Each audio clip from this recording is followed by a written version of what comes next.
Hi guys! So, pang third vlog ko na to. Stop it. Get some help. Sana tuloy-tuloy tayo, no?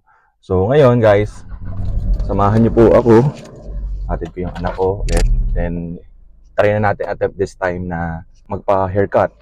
Tutuloy na natin. So, may marami rin ako i-share sa inyo later. So, hopefully mag-stay tuned kayo. And at the same time, mag-office ako ngayon. So, hanggang 5 kami dun. So, after school ng anak ko, mag-stay siya sa office. Sama ko. So, tara, let's go. Say hi to vlog! Hello! Hi, vlogs!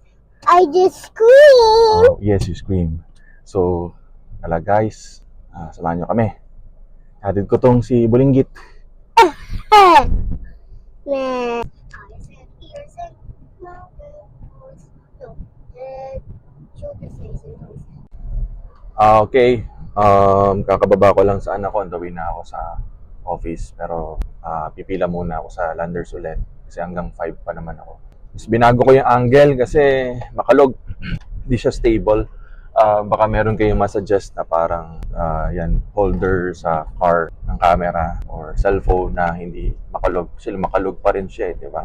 Pero anyway, ina-explore ko pa naman kasi I'm new sa pagbablog. Hopefully, marami tayong makuhang tips kung sino man dyan yung mag-comment. Ako naman is open for constructive criticism. Alam po ba naman sa akin yun.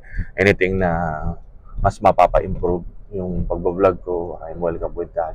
Ang alam ko lang, tanda ko lang, kapag magbablog ka while driving, bawal ka nakatingin sa camera. So, dapat focus pa rin sa pagdadrive. Napanood ko yun sa mga ibang vloggers. Under maintenance, lakad tayo. Exercise, guys. Office ko. Actually, hindi, joke lang. Katabi lang ng office ko. So, katabi siya ng video. Yan. Ang office. Pasok na tayo.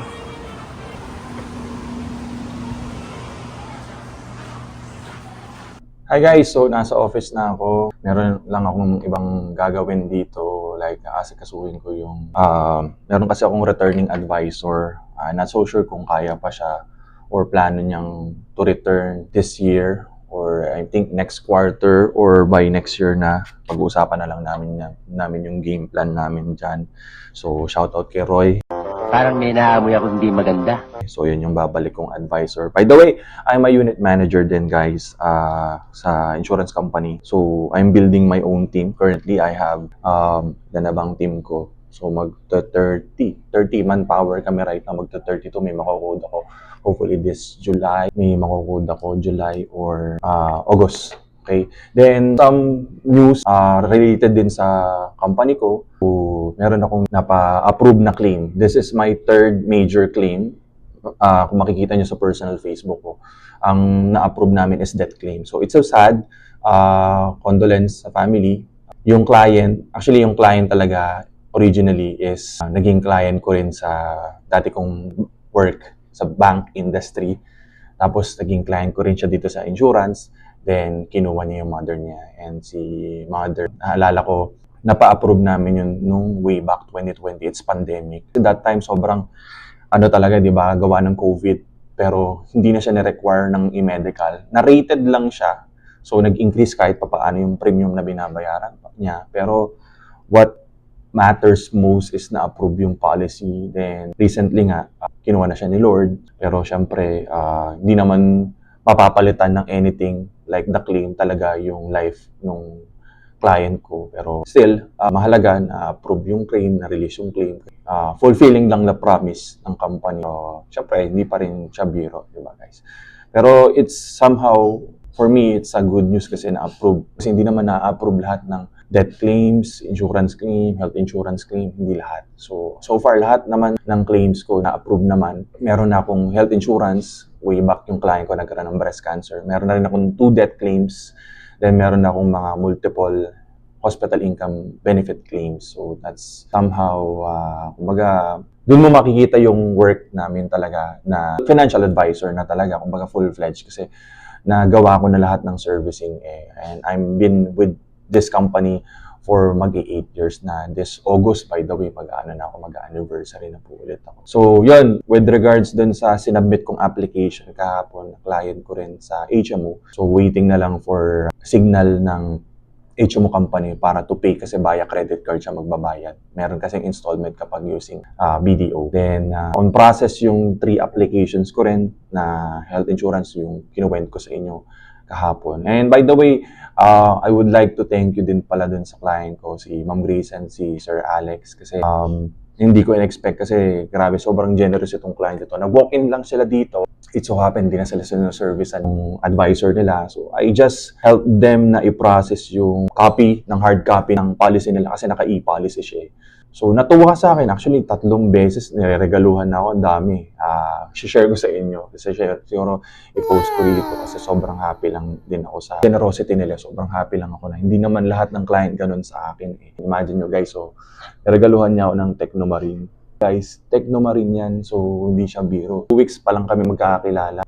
They went back na sa California. And ayun, thank you so much, Sir Alex and Ma'am Grace. And at the same time, guys, alam nyo ba, kumuha ulit sila another policy. Diba? Yun naman kagandahan na kapag sinoservicean mo yung client mo, who knows, pwedeng kumuha ulit ng panibagong policy, mag-refer. Kasi tinutulungan din ako mag-refer. Kumbaga, ano lang sa work kasi natin, kailangan lang natin maging pata. Regardless lang naman, not just in sales industry, but other industries ng work. Kapag lumalaban ka ng patas, wala kang inaapakan ibang tao. Talagpusang ibabalik sa ni Lord.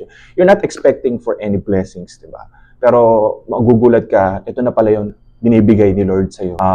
May mga delays, and ganun talaga, it's part of it, may delays, pero meron kasing nilalagay yan na right timing lang ni Lord para maibigay sa'yo. Thankful ako always kay God sa blessings na pinagkakalob niya ever since na nandito rin ako sa ganitong industry. It's sales kasi hindi siya biro So, yun lang. Pogi!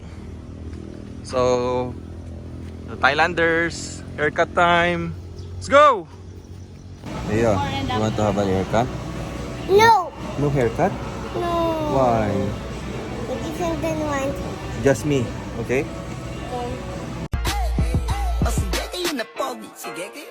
Basta sa'kin yung dating. Panis yung mga pogi.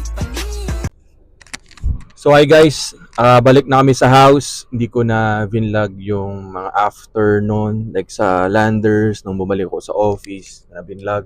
Kasi masyado nang mahaba yung vlog ko for this day. So, yan.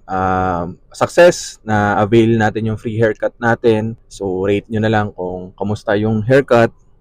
It's free, so hindi naman tating kailangan magreklamo. So, free naman siya. Correct ko lang yung last vlog ko. With regards pala doon sa free haircut, I think same pa rin naman. Parang nung dati na you need to avail lang sa Landers ng ipopurchase na item or something para ma-avail yung free haircut. Pero yung regular haircut niya kapag member ka, kapag hindi si member ang i-haircut nyo, halimbawa ako yung member, ano kayo yung papa-haircut, 225 I think yung price nyo. Then meron pa naman silang other services aside sa haircut na ino-offer nila. Yun lang guys, thank you sa time na pag-watch ulit ng video ko. Hopefully marami pang makapanood ng videos natin. Praying na magawa ko consistent ito, parang daily vlogs kasi parang lumalabas consistent, 3 days ko na siya nagagawa So yun lang guys, hope you like, you share and follow, especially yung other social media platforms ko. Please support yung Timo na vlog. Yun lang guys, bye bye, God bless, peace. I just had to let you know you're Say hi to vlog. Hello. Hi, vlogs! I just screamed! Samahan nyo kami. Hatid ko tong si Bulinggit.